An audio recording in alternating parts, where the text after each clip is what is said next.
Just say the word economy in public, and definitely it is quite debatable nowadays. But add the word sharing to it, and it becomes quite interesting. Hi, everybody. My name is Aditya Kale. I am the founder and CEO of Airattix.com. Airattix is a marketplace which is in the space of aggregation of independently owned storage and parking spaces. So while running a 3PL and warehousing conventional business, I realized that there is a huge potential for temporary storage spaces. And who are generating this kind of demand? It was the common man or individuals. So with the inception of Airattix, we tried to bridge in this gap a little bit. So today I'm here to talk more about the influence of shared economy and collaborative consumption on the ever-evolving startup landscape. So let's start from the beginning. Since thousands of years, we know that people have been sharing things with each other, right? From borrowing tools to sharing food with neighbors or just allowing your friend to stay over whenever he wanted a place to crash in. So the entire concept of shared economy is that there are many underutilized spaces or assets in the market. So these assets can be a car, or maybe it can be an apartment, it can be values, or it can be human skills. So channelizing these or underutilized assets in a proper way and then utilizing them to fulfill the consumer's demand is the basis of shared economy. So shared economy today has been evolved, so it has been evolving since last few years quite aggressively, considering the startup era in which we are. So today we don't think twice before jumping into any random person's vehicle or staying in an unknown person's apartment which we have booked online. With the highly developed mobile applications and the perfect use of artificial intelligence, some companies are making it quite safer for the users to book these services online. Shared economy obviously has been evolving quite aggressively since last few years. Specifically post-COVID, people understood the importance of shared economy.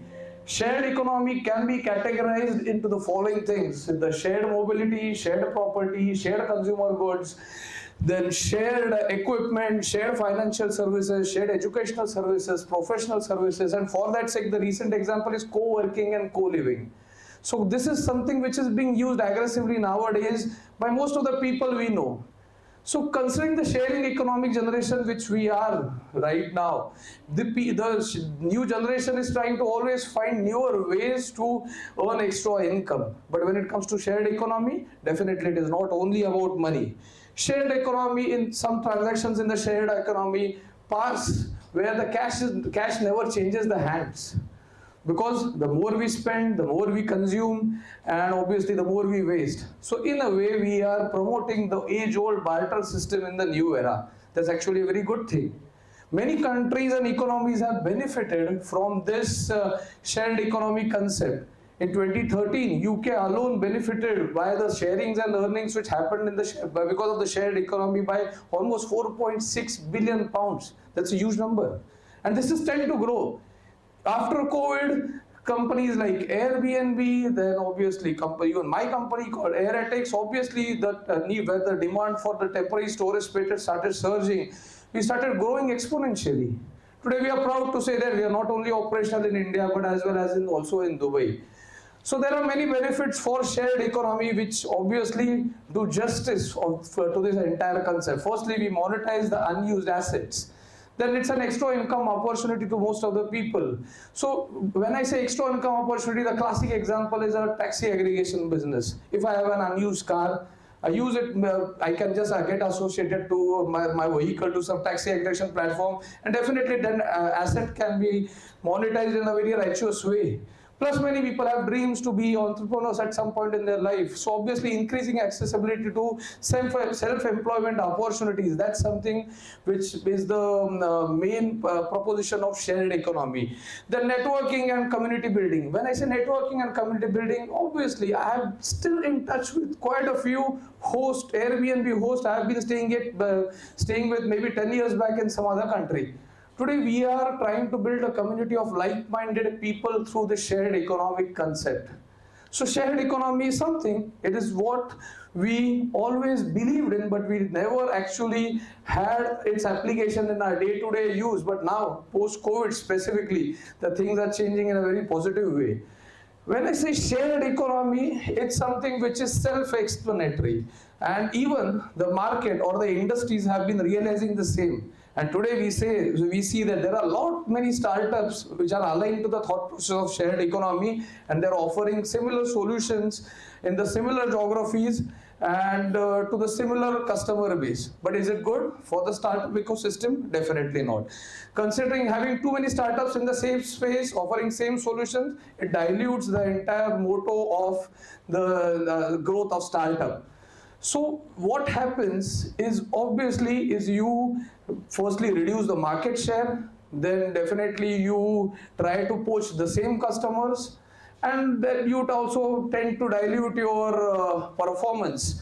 So what is happening nowadays is that many companies offering the same solutions in same geographies and which are aligned to the shared economy, they are coming together. So that's the collaborative consumption which is happening nowadays. In Airattix also we have collaborated with some regional startups offering storage and parking aggregation in some limited geographies, and so we are kind of acting as an aggregator to aggregators. So that's actually the new magic of collaborative consumption, which is directly related to the shared economy. Well, we think that shared economy is something which is growing very fast in tier 1 countries, but definitely what the study says is that the tier 2 countries are more dependent and more understanding with this kind of logic. If countries like Bangladesh, countries like Nepal, they are really well versed with the shared economic logic. So definitely today what we see is that the obsession of mankind towards ownership is at its epitome, and shared economy definitely can be an antidote to that. So we should think to ourselves, rather than just going aggressively behind the customers and trying to poach them by giving new offers, is it something which we can think the other way around and introduce the barter system where his skills can benefit our organization and our services can benefit the consumer? So that is going to be a win-win situation for everybody, where the economy is going to stay stable, the cash flow is going to remain within the circles, and this is actually going to help the entire economy of the entire nation to grow.